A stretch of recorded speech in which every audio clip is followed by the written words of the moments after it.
이사 신방을 한 가정이 있었습니다. 1월에 이사를 와서 3개월 만에 신방을 받으신 것인데, 그분들이 이사를 하게 된 날이 지난 겨울에 1월 중순쯤 되는 걸로 기억하는데요. 가장 추울 때, 기온이 가장 최저치를 기록했을 때라고 말씀하셨습니다. 여러분 아시는 대로 어제의 날씨는 굉장히 따뜻했죠. 가장 추운 한겨울에 이사를 하시고 또 따뜻한 봄날에 함께 모여서 예배를 드렸습니다. 그러니까 어제 날씨가 그 삼척에는 33.7도까지 그렇게 올라갔다라고 하는 그런 보도를 봤는데, 대구는 111년 만에 4월치고는 가장 더운 날씨를 기록했다, 그런 뉴스 기사가 있었습니다. 이제 정말 추운 겨울이 다 지나고 완연한 봄이 왔습니다. 추운 겨울이 지나면 반드시 따뜻한 봄날이 찾아온다.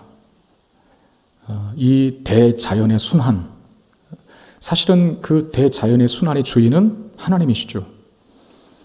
여러분, 우리 인생에도 추운 겨울이 지나고 따뜻한 봄날이 속히 오게 되기를 바랍니다. 추운 겨울이 있으면 반드시 따뜻한 봄날이 와요. 추운 겨울이 끝이 아니라는 것이죠. 거기에 영원토록 머물지 않습니다. 그 추운 겨울이 지나면, 혹독한 겨울을 나고 나면 반드시 그때 꽁꽁 얼어붙었던 눈들과 그 모든 삼라만상들이 녹아내리는 것처럼 우리 인생도 늘 추운 겨울만 있지 않다는 거예요. 따뜻한 봄날이 와서 우리의 아픔과 또 우리의 시련과 우리의 고통과 고뇌들을 다 녹일 만할 그런 하나님의 은혜의 때가 우리에게 반드시 주어지게 된다, 오게 된다라고 하는 사실 믿으시길 바랍니다. 오늘 본문 말씀과도 이 맥락이 일치되어 있습니다. 기드온과 300의 군사가 이제 미디안의 군대에 앞서서 그들을 앞에 두고 전쟁을 벌일 지점에 코앞에 있습니다. 우리가 사사기를 보기 전에 여호수아를 봤었는데요. 가나안 정복 전쟁에서 자주 확인했듯이, 그 여호수아에 기록된 가나안 전쟁에서 우리가 자주 확인했듯이 하나님께서는 이스라엘 백성들에게 전쟁을 명하실 때 내가 이기게 해줄까 말까 이렇게 하시지 않았다는 거예요. 너희들이 이기는지 든지 한번 니들이 알아서 해봐라 이렇게 하시지 않고 항상 승리를 약속해 주시고 승리를 보장하시고 싸움을 싸우라고 하셨죠. 오늘도 마찬가지입니다. 이 기드온에게 전쟁에 대해서 말씀하시면서 어떤 약속을 주시냐 하면, 오늘 14장 첫 구절이었던 그 9절 말씀 보시면, 그 밤에 여호와께서 기드온에게 이르시되 일어나 진영으로 내려가라. 내가 그것을 내 손에 넘겨주었느니라. 이렇게 되어 있습니다. 넘겨주었다라고 하는 말, 완료형으로 쓰여 있습니다. 사실 아직 전쟁 시작도 안 했는데 하나님께서는 이미 승리를 주신 것과 마찬가지라 이렇게 말씀하시는 거예요. 이 말씀이 기드온에게 얼마나 큰 위로가 되고 큰 힘이 되었겠습니까? 우리가 어떤 일을 앞두고 있을 때, 시험을 앞에 두고 있거나 아니면 어떤 큰 고난을 앞에 두고 있었을 때, 여러분, 하나님께서 꼭 육성으로가 아니라 정말 우리 꿈에라도 나타나셔서 이런 말씀을 주신다면 우리에게 얼마나 큰 힘이 되겠습니까? 너 붙었다. 너 합격했다. 걱정하지 말아라. 이런 말씀을 꿈에서라도 주신다면 얼마나 큰 힘이 되고 얼마나 큰 위로가 되겠습니까? 승리를 보장하시니까 그런 위로가 주어지는 것 아닙니까? 기드온에게도 아마 큰 힘이 되었을 것입니다. 근데 사실 하나님께서 이미 내 손에 넘겨주었다라고 하는 이 말씀만 들어도 그것으로 충분한데, 하나님은 기드온에게 사려 깊게도 한 말씀을 더 하십니다. 그게 10절과 11절 말씀인데요. 만일 내가 내려가기를 두려워하거든 내 부하 부라와 함께 그 진영으로 내려가서 그들이 하는 말을 들으라. 그 후에 내 손이 강하여져서 그 진영으로 내려가리라 하시니, 기드온이 이에 그의 부하 부라와 함께 군대가 있는 진영 근처로 내려간즉, 만일 네가 두려워하거든, 그러니까 기드온의 두려움까지도 하나님께서 배려하시죠. 기드온이 정말 두려워해서 두려웠다고 말씀하시는 것인지 모르겠지만, 만일 너에게 여전히 두려움이 남아있거든 이렇게 해라라고 지시를 해주는데, 사실 기드온이 두려움을 갖고 있다고 해서 지금 하나님께서 이런 말씀을 하실 때에는 너 왜 날 그렇게 못 믿냐, 여전히 두려움을 이렇게 갖고 있어, 내가 넘겨준다고 했지, 그러면서 그 기드온의 두려움을 문책하시는, 어떤 지적하시는 책망의 말씀이 아닙니다. 그 기드온이라고 하는 한 사람, 그 인간의 연약함을 아시고 그것을 배려하시는 말씀이시죠. 인간 기드온, 그 연약한 기드온을 위하여 하시는 위로와 격려의 말씀이라는 것. 네가 만일 두려워하거든, 여러분 300명으로 13만 5천의 대군을 상대하는 상황에서 두렵지 않을 사람은 사실 없을 겁니다. 300명으로 어떻게 13만 5천을 이깁니까? 뭐 전쟁이 멀리 있는 것도 아니고 이제 코앞으로 다가왔습니다. 이제는 더 이상 뭐 뺄 수도 없어요. 다른 선택을 할 대안이 없습니다. 이제 전쟁은 그야말로 코앞에 놓여 있는데 그런 상황 속에서 두려움을 가지지 않을 사람이 어디 있겠습니까? 이 두려움을 가지고 있을 기드온에게 하나님은 승리에 대한 확신뿐만 아니라 실제 어떤 한 사건을 경험하게 하심으로 그 확신을 더욱더 강화시켜 주시는데 하나님은 기드온으로 하여금 그의 부하 부라와 함께 미디안 진영 근처로 내려가라 라고 그렇게 지시하십니다. 미디안 진영 근처에 내려가서 기드온이 제일 먼저 보게 된 광경은 그야말로 압도적인 광경이었습니다. 뭐였습니까? 메뚜기 때처럼 많은 미디안의 군사와 바다의 모래처럼 많은 낙타수였습니다. 당시의 낙타는 제가 볼 때 오늘날 찝차 정도? 무기 달고 달리는 찝차. 그렇게 비유할 수 있지 않을까. 굉장히 큰 무기인데도 그 수가 해변의 모래와 같다라고 말해요. 12절 말씀에 그렇게 되어 있죠. 미디안과 아말렉과 동방의 모든 사람들이 골짜기에 누웠는데 메뚜기의 많은 수와 같고 그들의 낙타수가 많아 해변의 모래가 많음 같은지라. 여러분 이런 광경을 딱 보는 순간에 기드온의 마음은 어떻겠습니까? 가슴이 턱 막히지 않았을까요? 저는 제가 좀 비위가 약한 편이라고 생각을 합니다.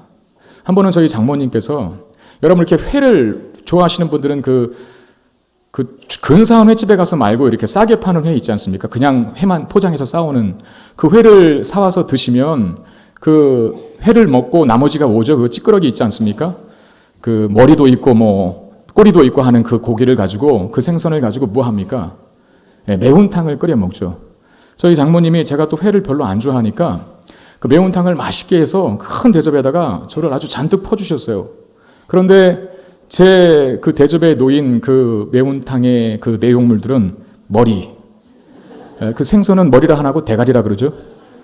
그 대가리가 이렇게 마치 하얀 눈으로 다 익어버린 그 하얀 눈으로 저를 막 쳐다보고 있는.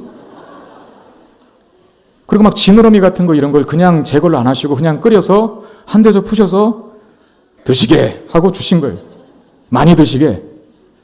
장모님이 주신 거니까 또 안 먹을 수도 없고 근데 그걸 보고 있자니 막 비위가 상하고 그래 제가 한 숟갈도 안 뜨고 집사람한테 이거 좀 치워달라고 못 먹겠다고 그랬습니다.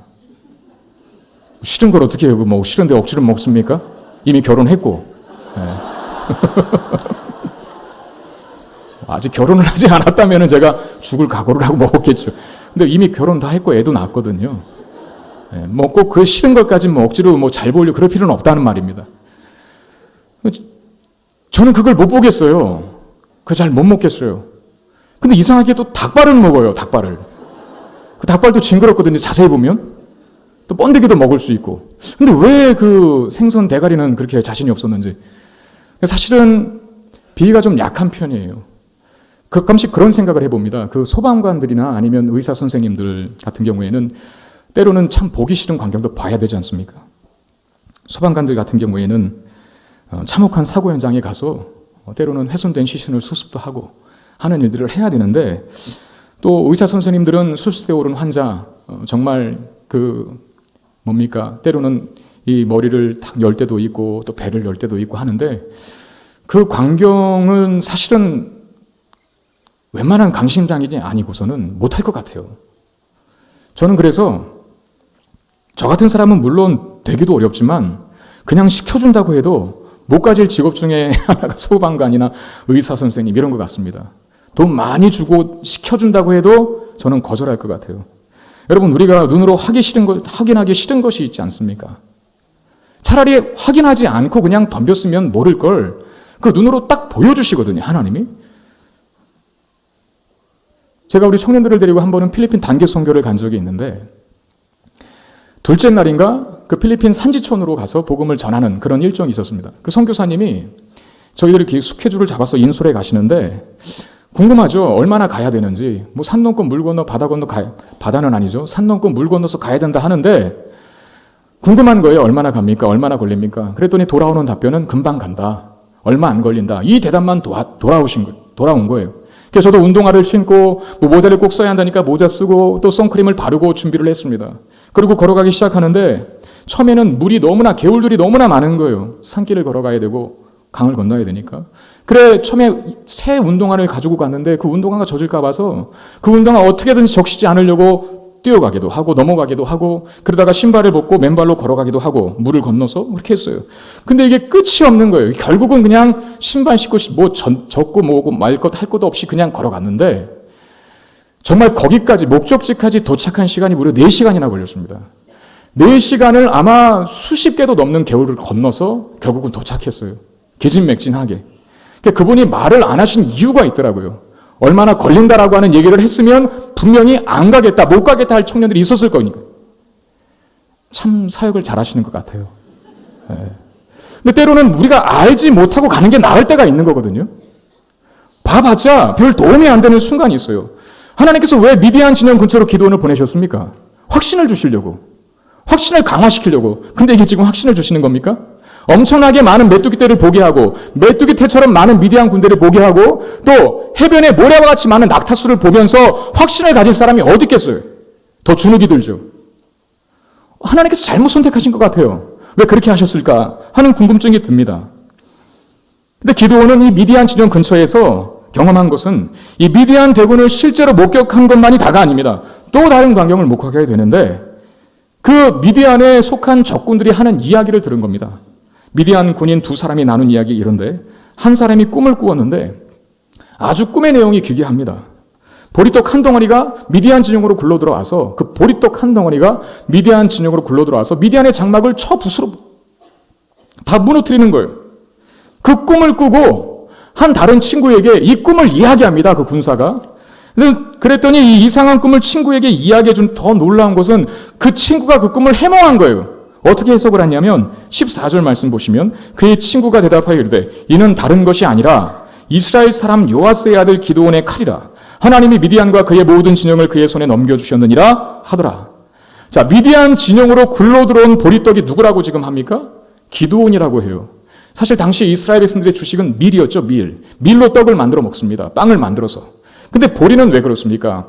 지금 미디안 대군이 7년 동안 이스라엘 백성들이 수확한 걸 모조리 가져갔지 않습니까? 근데 사실 뭔가 먹을 걸 남겨둬야 굶어 죽지 않으니까 이스라엘 백성들이 굶어 죽지 않아야 또 다음에 자신들이 뺏어갈 게 있으니까 최소한의 남아준 식량이 보리예요. 보리. 그러니까 보리라고 하는 것은 가난과 궁핍의 상징입니다. 어쩌면 이 보리떡이라고 하는 것은 가난과 궁핍에 처해 있는 이스라엘 전체의 민족을 상징할 수 있어요. 근데 만약에 이 보리떡이 기드온이 맞다면 이 미디안의 엄청난 대군 앞에 서 있는 너무나 볼품없고 초라한 기드온 한 사람을 이야기하는 것이죠. 볼품없고 초라한 13만 5천이라고 하는 미디안 대군 앞에 서 있는 300명 군사밖에 없는 기드온을 보여주고 있는 겁니다. 근데 그 기드온이 그 미디안의 장막을 무너뜨린다라고 합니다. 그 전쟁에서 미디안이 패하고 기드온의 군사가 승리할 것이라고 그 꿈을 그렇게 해몽하는 미디안 군사가 있었다는 거예요. 여러분 사실 이 꿈의 내용을 듣고 우리가 정말 그냥 정상적으로 할 수 있는 해몽은 뭡니까? 어떻게 미디안 장막을 무너뜨릴 수 있어요? 그런 일이 일어나지 않잖아요? 말이 안 되는 꿈이라는 거예요. 우리가 말이 안 되는 꿈을 들었을 때는 보통 뭐라고 평가를 내립니까? 그 개꿈이라고, 잊어버리라고, 그 아무 꿈 아니라고, 그런 꿈에 그냥 마음 쓸 필요 없다라고. 이렇게 해야 맞는데 말도 안 되는 해몽을 또 한 사람이 하고 있다는 것이죠. 여러분 우리가 꾸는 꿈은 때로 현실을 반영할 때가 참 많습니다. 배가 고프다가 잠이 들면 잘 때 꿈을 꿀 때 막 먹는 꿈을 꾸실 거예요. 분명히. 그렇습니다. 그리고 갑자기 막 꿈에 내가 무슨 아주 가장 추운 냉장고 속에 안에 들어가는 것 같고 어디 북극에 딱 떨어뜨려 놓은 것 같고 하는데 꿈은 그렇지만 사실 현실은 몸이 아픈 거죠. 오한이 난 겁니다. 몸살이 난 거예요. 그리고 꿈에 막 갑자기 이 세상 모든 공기와 산소가 다 사라지고 그래서 숨쉬기가 막 가쁘고 막 헐떡헐떡 왜 이 세상의 공기가 점점 사라지지 하면서 마치 화생방 훈련을 하고 있는 듯한 그런 경험을 할 때 현실은 뭡니까? 옆에 자고 있던 사람이 무거운 다리를 내 얼굴에 대고 있는 거예요. 아니면 내 가슴 속에 무거운 팔을 올려놨든가. 그러니까 답답하니까 꿈에 산소와 공기가 다 사라지는 꿈을 꾸는 거죠.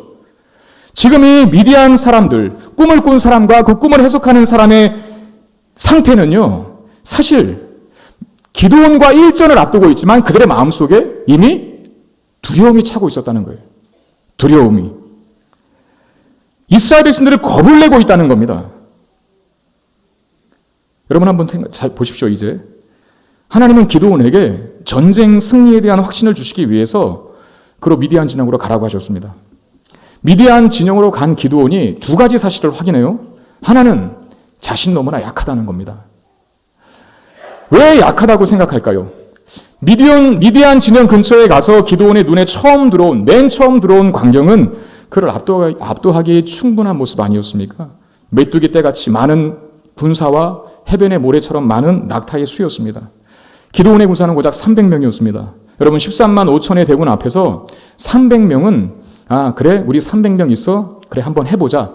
해볼만 하지 않겠어? 라고 용기를 북돋는 숫자가 아니라 오히려 사기를 꺾는 숫자입니다. 절망하게 만드는 숫자라는 거예요. 우리에게 300이라는 숫자가 있어? 이 말이 아니라 야 그거 갖고 뭘 하니? 이런 숫자라는 겁니다. 하나님은 왜 처음 미디안 진영 근처로 가서 그렇게 엄청나게 많은 미디안의 대군을 보여주신 이유가 뭡니까? 왜 그렇게 하셨을까요? 기드온으로 하여금 다시 한번 절망하게 만드는 것이죠. 절망하게. 하나님의 일은 거의 대부분 다 이런 수순과 과정을 거칩니다. 우리를 완전히 바닥으로 먼저 떨어뜨려 놓으세요. 최고의 절망 속으로 밀어 넣으십니다. 왜 그렇게 하실까요? 바로 그 순간에 그때가 순수하게 하나님만을 의지할 순간이기 때문에 그렇습니다. 그러니까 우리가 뭔가를 할 때 항상 이 그리스도인들은 쉽게 되는 일이 없거든요. 여러분들은 그러세요? 쉽게 돼요, 뭐가? 안 돼요. 하나님 절대 그렇게 일하시는. 쉬운 일일 것 같은데 이 정도면 내가 그동안 쌓았던 경험도 있고 노하우도 있고 연륜도 있으니까 충분히 내 힘과 내 능력과 내 실력으로 감당할 수 있는 문제 같은데 항상 뭐가 안 되게 끝에 만드세요. 뭐가 걸리게 만드십니다. 절망할 수밖에 없고 완전히 나를 밑바닥까지 그 사소하게 보이는 그 문제, 내가 금방 해결할 수 있을 것 같은 그 문제 속에서조차라도 나의 한계를, 나의 부족함을 딱 경험하게 만드세요. 제가 청년 사역만 아시겠지만 12년을 했습니다. 한 교회에서는 무려 7년 동안을 했습니다. 여러분 12년 동안 청년 사역을 하고 또 한 교회에서는 7년 청년 사역을 했으면 어느 정도는 통달해요. 그냥 이거는 이렇게 저거는 저렇게 딱딱딱딱 답이 떨어지게 되는 거거든요. 그리고 교회 어떤 프로그램이나 교회 행사라고 하는 것이, 교회 일정이라고 하는 것이, 목회 계획이라고 하는 것이 그렇게 크게 뭔가 크게 이렇게 바꾸고 크게 변동을 줘야 할 그런 건 사실 많지 않아요. 한 번만 잘 세워두면 그 세워둔 계획 안에서 그 다음 연도에는 좀 보완하고 수정해서 쭉쭉쭉쭉 가는 겁니다. 그럼 작년에 해봤던 프로그램이 있고 재작년에도 해봤던 순서가 있어요. 그걸 계속 했다면 그거 딱 들으면 야 그건 이렇게 해야 돼, 저건 저렇게 해야 돼 하면서 얼마든지 내 가진 노하우와 내 가진 경험과 실력으로 해결할 수 있는 문제인데 하나님은요 단 한 번도 내가 가진 노하우로 쉽게 모든 문제를 어떤 일정을 어떤 계획을 추진하도록 만들어 가게 하신 적이 없어요. 늘 아슬아슬하게 하십니다. 이거 내가 작년에도 해봤고 재작년에도 해봤는데 여전히 어렵고 여전히 저를 최악의 상으로 몰아가세요. 내가 기도 없이 할 수 있는 일이 아무것도 없더라고요. 결국은 일주일 앞에 두고 기도 소집하는 겁니다. 기도하자. 우리 작전기도 들어가자. 이렇게 만드는 것이죠. 그리고 최종적으로 이 신앙을 고백하게 합니다. 하나님, 저는 할 수 없습니다. 저는 할 수 없습니다. 그러니까 항상 기도하지 않으면 안 될 상황으로 우리를 몰아가세요. 여러분, 우리는 우리의 연약함과 또 무능함을 더 많이 확인해야만 합니다. 아니, 하나님께서 우리가 뭐 억지로 확인하려고 하지 않아도 하나님께서 알아서 그 자리로 몰아가실 거예요. 어떤 자리요? 우리의 연약함과 우리의 나약함을 확인하는 자리로 하나님 반드시 우리를 끌고 가십니다. 어느 선까지 데리고 가실 것 같아요? 우리가 두 손 두 발 다 들고 하나님만 바라볼 때까지 끌고 가십니다. 근데 바로 그 자리가 비로소 희망의 노래를 부를 수 있는 자리가 됩니다. 왜요? 완전한 절망과 완전한 나락 속에서 우리 드디어 하나님만을 바라봤을 때 그때 비로소 하나님은 일하시기 시작하기 때문입니다. 우리는 약해지는 거 싫어해요. 저도 마찬가지입니다. 우리가 좀 강했으면 좋겠고 내가 스스로의 능력과 힘으로 뭔가를 이루어내고자 하는 마음들이 우리 안에 다 있어요. 나는 우리가 스스로 강하다고 생각하기를 원하지 우리 스스로가 약하다고 생각하기를 원하는 사람은 아무도 없을 겁니다. 맞죠? 우리가 강해서 내 강함을 내 옆에 있는 누군가도 좀 알아주기를 원하는 마음이 있지 내 약함을 옆에 있는 사람이 알아주기를 원하는 마음은 없어요. 오히려 내가 약한 것들은 자꾸 감추고 싶죠. 속이고 싶죠. 보여주고 싶지 않다는 거예요. 근데 강함은 자꾸 드러내고 싶습니다. 내 자신 스스로에게도 인정받고 싶고 옆 사람에게도 나의 강함을 인정받고 싶어 합니다. 그런데 우리 자신 안에서 생긴 그런 강함, 그런 자신감은요. 여러 상황 속에서 금방 바닥이 나고 한계에 드러나게 돼요. 분명히 금방 바닥이 드러나고 한계에 직면하게 돼요.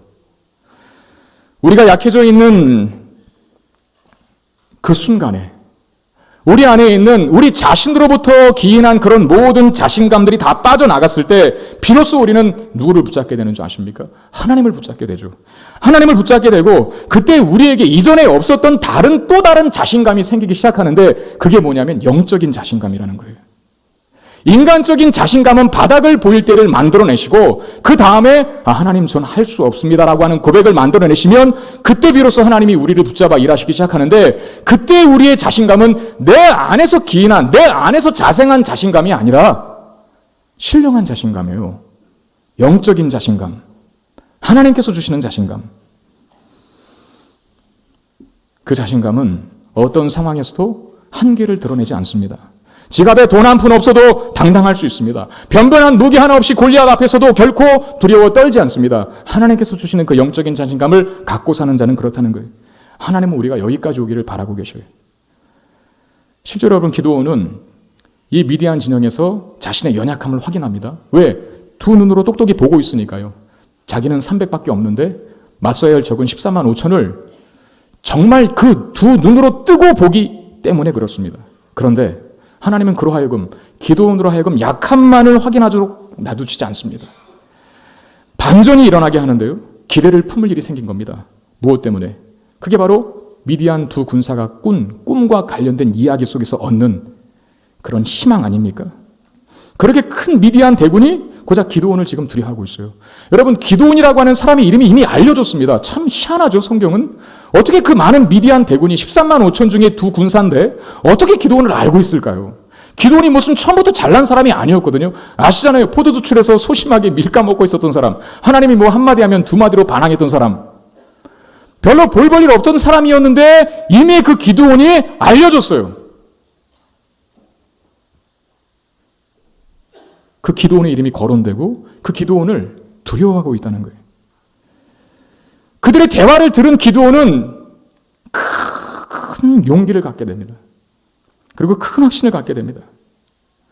우리가 본문의 14절까지 봤지만 그 다음 구절에는 뭐라고 되어 있습니까? 그 두 군사가 하는 이야기를 듣고 기드온이 곧바로 뭐합니까? 경배합니다. 하나님을 예배합니다. 처음에 미디안 진영 근처에 갔을 때에는 두려웠어요. 야, 이거 어떻게 하지? 이게 우리의 현실이구나. 그리고 나라까지 떨어질 대로 떨어졌어요. 그런 다음에 바닥이 드러났을 때 하나님을 바라보게 되었고 하나님을 바라보자 이제 다시 하나님께서 반등시켜 주시는데 하나님을 예배하고 경배하는 자리에 있게 되었다는 겁니다. 여러분 이게 우리 인생입니다. 우리 안에 항상 최악의 일만 일어나는 법은 없어요. 항상 우리의 삶 속에는 내가 보기에 최악의 일, 괴로운 일, 참 내 인생에 없었으면 싶었던 일, 경험하지 않았으면 좋았었던 일, 그런 일이 있지만 그러나 거기가 내가 영원토록 거주할 자리가 아니라 그런 일들 뒤에는 항상 반전이 기다리고 있어요. 하나님은 그렇게 일하십니다. 우리 인생을 그렇게 빚어가시고 그렇게 만들어 가세요. 그런 일이 반복되고 또 반복되면서 우리의 믿음과 신앙이 한 단계 더 하나님 앞으로 가까이 나아가는 것이죠. 성장한다는 것입니다. 여러분 하나님께서 우리를 낮추시고 우리를 깎으실 때 깨트리실 때 나를 다시 높이 세우실 계획을 가지고 그 일을 하고 계시다는 사실을 믿으시길 바랍니다. 그냥 다만 나를 낮추시고 다만 나를 깨트리시고 다만 나를 깎는 게 아니라 왜 낮추시는 겁니까? 왜 깎으시는 겁니까? 왜 깨트리시는 겁니까? 다시 높이 세우시기 위하여 그렇게 하신다는 거예요. 누구도 건물을 지을 때 처음부터 그냥 막 쌓지 않습니다. 여러분 이 김포 땅에 얼마나 많은 건설 현장들이 있습니까? 우리 교회 앞만 해도 아파트가 지어지고 있고 또 상가가 지어지고 있어요. 하나 같은 공통점은 뭡니까? 바로 세우지 않는다는 거예요. 뭐 합니까? 땅부터 파죠. 땅부터 파기 시작합니다. 그 땅을 팔 때에는 무슨 계획을 갖고 있는 겁니까? 높이 세울 계획을 갖고 땅을 파요. 하나님이 우리를 깨트리실 때, 낮추실 때, 우리로 하여금 최악의 상황에 몰아넣는 것 같고, 왜 내 인생은 이렇게 안 되는 일만 많은가? 라고 하는 우리 개인의 인생의 시련을 경험하게 하실 때에는 그 시련 속에서 파묻혀 죽으라가 아니라, 그렇게 나를 많이 낮추시고 깨트리시고 또 깨트리셔서 하시는 건 뭡니까? 우리를 다시 하나님 품으로 높이 세우시기 위함입니다. 하나님으로 인한 자신감이 내 안에 들어찼을 때 비로소 그때 우리가 어떤 어마어마하고 위대한 일을 할 수 있는지, 그 누가 나를 다가와도, 그 누가 미디안 대군의 14만 5천이 아니라 그 이상이 나를 다가와. 다윗은 뭘 하였습니까? 시편 3편에 주께서 나를 붙드셨을 때 10,000만인이 나를 대적한다 하여도 내가 두려워하지 않겠노라. 그 다윗 혼자 고백하는 게 아니거든요. 다윗 안에 하나님이 들어차 계셨기 때문에 가능한 고백입니다. 하나님께서 우리를 낮추실 때, 깎으실 때, 깨트리실 때에는 하나님이 나를 다시금 높게 세우실 것이다 라고 하는 그런 계획 속에서 내가 지금 이 일을 경험하고 있다는 사실만 여러분 믿으신다면 우리의 초라함과 연약함을 확인할 때 우리는 절대 낙심하지 않을 수 있습니다. 그리고 오히려 그 시간들까지도 감사와 기도로 맞을 수 있다는 것이죠. 여러분, 이 사건 속에서 기드온이 그의 부하 불하와 함께 이 미디안 진영 근처에 가서 확인한 두 번째 사실은 뭡니까? 첫 번째는 자신의 연약함을 확인했어요. 두 번째는 뭡니까? 이 미디안 대군이 사실은 보이는 것만큼 그렇게 크게 강하지 않다는 걸로 확인했어요. 그냥 보일 때는 굉장히 커 보이는데 사실 어쩌면 속빈 강정일 수 있었다는 거예요. 왜? 겁을 내고 있으니까요. 이 꿈 이야기는요, 사실 한 사람의 꿈이고 또 한 사람의 해몽이었지만 이 두 군인의 이야기지만 사실상 미디안 군대 전체의 마음 상태를 대변하는 겁니다.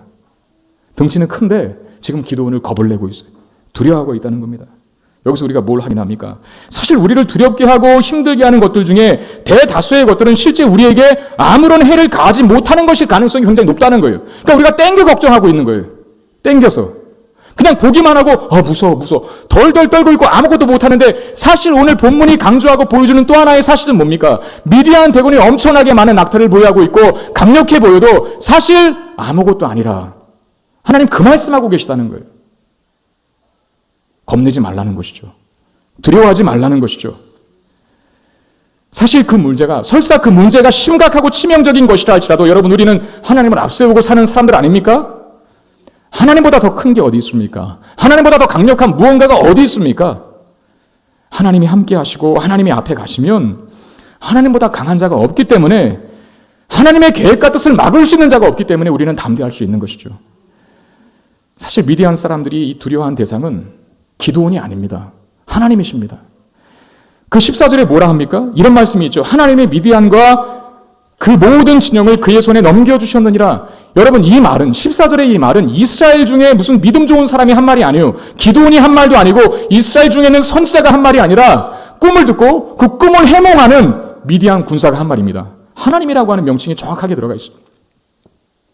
엘로힘이라고 하는 단어입니다. 하나님이 미디안과 그의 모든 진영을 그의 손에 넘겨주셨다. 적군의 입에서 이런 말이 나와요. 여러분 그러니까 적군이 이 미디안 대군이 지금 두려워하는 건 사실 누구라는 거예요? 기드온을 두려워할 이유가 없죠. 보리떡과 같은 자를 왜 두려워합니까? 기드온을 두려워한 것이 아니라 기드온이 믿고 있는 그 하나님을 두려워한 것이라는 겁니다. 여러분 우리는 혼자서는 약합니다. 그러나 하나님이 함께 하신다는 그 사실 때문에 우리는 300명으로도 미디안 대군을 물리칠 수 있다는 사실을 믿으시기를 바랍니다. 여러분 보리떡이라고 하는 말이 또 신약에 나와요. 어느 사건 속에서 나옵니까? 예수님께서 보리떡 5개와 물고기 2마리로 5,000명을 먹이신 기적 여러분 아시잖아요. 다시 숫자만 5,000명, 장정만 5,000명이 어째 다 합하면은 그 이상의 숫자 아닙니까? 근데 그 적은 보리떡 5개와 물고기 2마리로 5,000명을 먹이시고도 12바구니를 거두었다 그래요. 여러분 그 엄청난 필요 앞에 그들이 내놓은 보리떡 5개와 물고기 2마리는 이거 갖고 있으면 우리의 굶주림을 어느 정도 해결할 수 있겠다라고 하는 차원에서 등장하는 게 아니에요. 오늘 13만 5천의 미디안 대군 앞에 기드온의 300용사는 얼마나 볼품없는가, 얼마나 그 희망을조차, 그 희망이 꺾여 있는가, 이걸 발견하는 요소인 것처럼 5,000명이라고 하는 엄청난 필요 앞에 소년이 내놓은 보리떡 5개와 물고기 2마리는 이 거대한 문제 앞에 우리가 갖고 있는 것은 정말 아무것도 아니구나 라고 하는 절망만 확인하게 되는 도구라는 거예요. 그런데 예수님께서 거기에 축사하시자 어떤 일이 일어납니까? 먹어요. 배불리 먹습니다. 그리고 남아요. 12바구니가 남습니다. 하나님이 하신 일이기 때문에 가능한 것입니다. 주님께서 말씀하십니다. 이제 죽어서 무덤에 갇혀 썩은 악취가 진동하는 시체 나사로에게 뭐라 말씀하십니까? 나사로야 나오라! 라고 말씀하십니다. 그랬더니 사흘이나 지난 3일이 지난 그 썩은 시체, 냄새나는 시체가 일어나 그 무덤을 뚫고 나오는 일이 벌어집니다. 하나님이 하시니까 가능한 거예요. 하나님은 그런 일을 할 수 있습니다. 그러므로 보리떡으로 미디안 장막을 물리치는 것, 즉 기드온과 그 볼품없는 300명으로 13만 5천의 대군인 미디안 군대를 물리칠 수 있는 것, 하나님이시니까 가능한 줄 믿으시길 바랍니다. 여러분, 이 전쟁은 기드온과 300명의 승리로 끝이 나요? 전투 방식이 참 희한합니다. 300명을 100명씩 나눠서 세대로 나눕니다. 그러고 난 다음에 뭘 쥐어줍니까? 무기는 하나도 안 쥐어주고 나팔이랑 항아리를, 횃불이 들어있는 항아리, 이거 가지고 나가는데 기드온의 작전은 그것이죠. 세대로 나누어져 나팔을 불고 항아리를 부수고 횃불을 들고 함성을 지르면 이기는 거예요. 근데 정말 그런 일이 벌어졌죠. 나팔을 부니까, 항아리를 깨부수니까, 그리고 깨부서진 항아리 속에 있었던 그 횃불이 막 비춰대니까, 그리고 함성을 지르니까, 여호와의 칼이요 기드온의 칼이요라고 함성을 지르니까 이 미디안의 군대들이 죽어나가기 시작하는데, 여러분 사실은 서로 오인한 거죠. 이 밤중에, 거기 이경이라고 되어 있는데 어두운 시간을 말합니다. 그 밤중에 이제 보초병과 본 진영에 있던 사람들이 교대하는 시간에 그 보초병이 오는 그 순간에 너무나 놀라 자빠져서 적군이 오는 줄 알고 서로 죽이게 되는 거예요. 저는 그 전투 방식에 무슨 이름을 붙여도 좋다고 생각합니다. 뭐 교란작전이라든지 혼동작전이라든지 오인작전이라든지 오해작전, 뭐 그런 작전이 있는지는 모르겠지만 아무튼 무슨 이름을 붙여도 다 좋습니다. 그런데 한 가지만은 우리가 기억해야 합니다. 그게 뭐냐면 이 전쟁은 기드온이 작전을 잘 짜서 작전 구상을 잘 세워서 이긴 전쟁이 아니라 하나님께서 이기게 하셨기 때문에 이긴 전쟁이라는 겁니다. 아마 다른 방법으로, 이 방법이 아니라 다른 방법으로 했어도 하나님은 이기게 하셨을 거예요. 왜요? 하나님은 한 번도 전쟁 방식으로 이스라엘이 하는 전쟁을 이기게 하신 적이 없었거든요. 여러분 가나안 땅 정복할 때 여호수아 봤을 때 다 보셨지 않았습니까? 한 번도 그럴싸한 방법으로 이스라엘 백성들이 전투를 해서 승리한 적이 없어요. 거의 다 이상한 방법이었죠. 정말 못 이길 적들은 다 이상하고 희한한 방법을 통해서 이기게 하시는 대부분의 전쟁 방식이 그랬다는 거예요. 하나님은 기드온에게도 전쟁의 승리를 약속하셨을 때 네가 이런 전쟁 방식을 쓰면 이렇게 이기겠다 말씀하시지 않았었어요. 연약하고 벌품없고 너무나 초라한 한 사람을 통해서 그 기드온을 통해서 이기게 하시겠다고 약속하셨던 것입니다. 그러니까 하나님이 하셨다는 거예요. 하나님이 이기게 하신 것이라는 거예요. 결국 여러분 300명조차도 사실 이 전쟁에 아무런 기여를 하지 않습니다. 물론 기여를 했다면 그냥 횃불 들고 나팔 불고 소리 지르고 춤춘 것밖에는 없어요. 근데 여러분 이게 어떻게 전쟁에 기여했다고 말할 수 있습니까? 전공이라고 하는 것은요, 얼마나 내가 적군을 많이 죽였는가, 거기에 따라서 전공이 세워진 거 아닙니까? 근데 기드온을 포함한 이 300명이 죽인 적군은 사실상 0이에요. 0, 제로.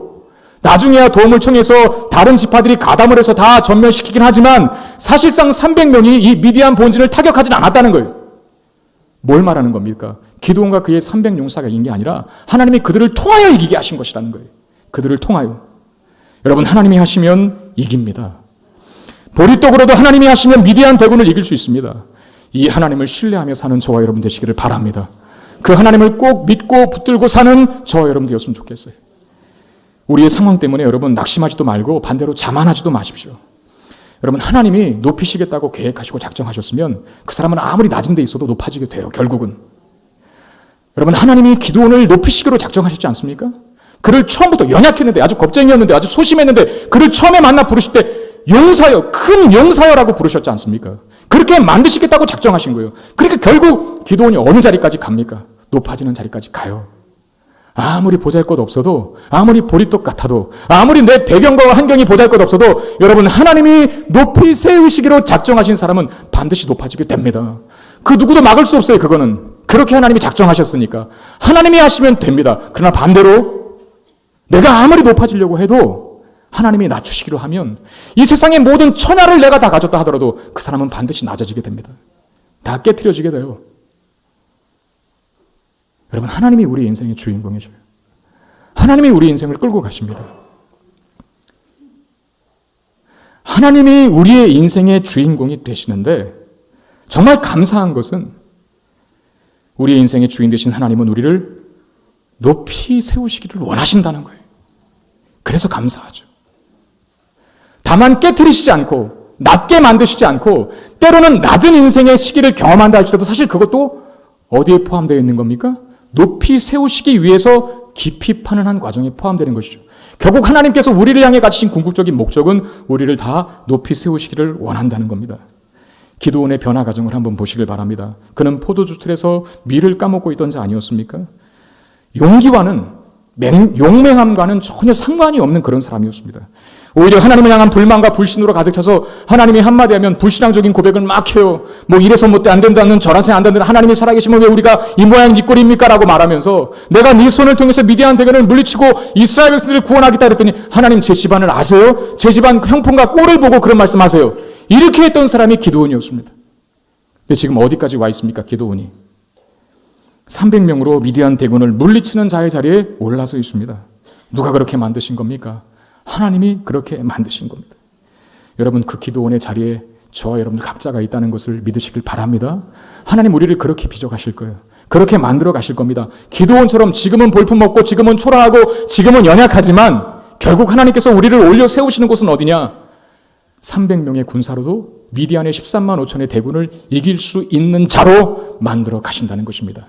하나님을 믿고 하나님을 섬겼을 때 큰 용사는 과연 무엇인가? 믿음을 갖고 사는 자, 하나님 한 분만을 바라고 추구하고 그분을 앙망하고 사는 자가 어떤 능력과 어떤 기적의 생애를 연출하게 되는가? 하나님 그걸 우리가 알기를 원하세요. 그래서 우리를 비우고 또 비우게 하십니다. 그런 다음에 우리 안에 채우고 또 채우세요. 성령을, 우리 성부 하나님의 능력을 우리 성자 예수 그리스도에 담긴 하나님의 은혜와 사랑을 자꾸 우리 영혼과 내면에 채우시는 겁니다. 그리고 그렇게 채워졌을 때 우리가 얼마나 위대한 일을 하고 또 위대한 일을 경험하며 살 수 있게 되는지를 보여주시는 것이죠. 말씀 맺겠습니다. 우리를 두렵게 하는 것이 뭡니까? 그 두려움 앞에서 여러분들이 제일 처음에 해야 될 건 우리의 연약함을 확인하는 것입니다. 우리를 두렵게 하는 그 대상은 우리 자신의 연약함을 먼저 확인하라는 그 하나님의 계획 속에 포함되어 있는 일일 수 있어요. 그리고 두려워하지 마십시오. 우리의 연약함을 확인하여 하나님을 바라보는 순간 하나님은 그때 우리에게 승리의 빛을 보여주실 것입니다. 하나님 말씀을 통해서, 우리의 기도를 통해서, 그리고 기도원처럼 어떤 특별한 나에게만 있는 그 한 사건을 통해서 말입니다. 하나님께서 그렇게 하실 것이라고 하는 믿음 가지고 여러분 담대히 이 땅을, 이 현실을 살아갈 수 있게 되기를 바랍니다. 하나님이 이루신 놀라운 역사를 경험하게 될 것입니다. 하나님을 가진 자, 하나님으로 채워진 자, 하나님을 소유한 자의 이런 기적과 같은 은혜, 300명으로 13만 5천도 이길 수 있는 이 기적, 우리의 생애 속에서 많이 누려지고 경험되게 되기를 주의 이름으로 축원드립니다. 기도하겠습니다. 하나님 감사합니다. 이 시간에도 귀한 말씀 우리에게 주시고 우리의 연약함 때문에 하나님의 승리가 좌절되는 것이 아니라 오히려 우리의 연약함 때문에 하나님의 크고 위대한 승리가 우리 가운데 누려진다는 사실, 오늘 말씀을 통해서 깨닫습니다. 하나님, 기드온의 300용사의 처지가 우리의 처지일 수 있습니다. 13만 5천의 대군 앞에, 복잡한 현실 앞에, 문제투성이인 내 생애 앞에 내가 300명밖에 가진 것이 없는 자로 서 있을지라도 하나님을 믿고 신뢰할 때 그 300명이 13만 5천도 너끈히 이길 수 있음을, 한 명도 죽이지 않고도 이길 수 있음을 알고 믿고 사는 우리가 되게 하여 주시옵소서. 그래야 우리의 생애 속에 더 많은 기적과 하나님의 은혜가 체험되며 살아갈 수 있는 그 복된 인생, 그 복된 생애 다 되게 해 주시옵소서. 우리 주 예수 그리스도 이름으로 간절히 기도드리옵나이다. 아멘.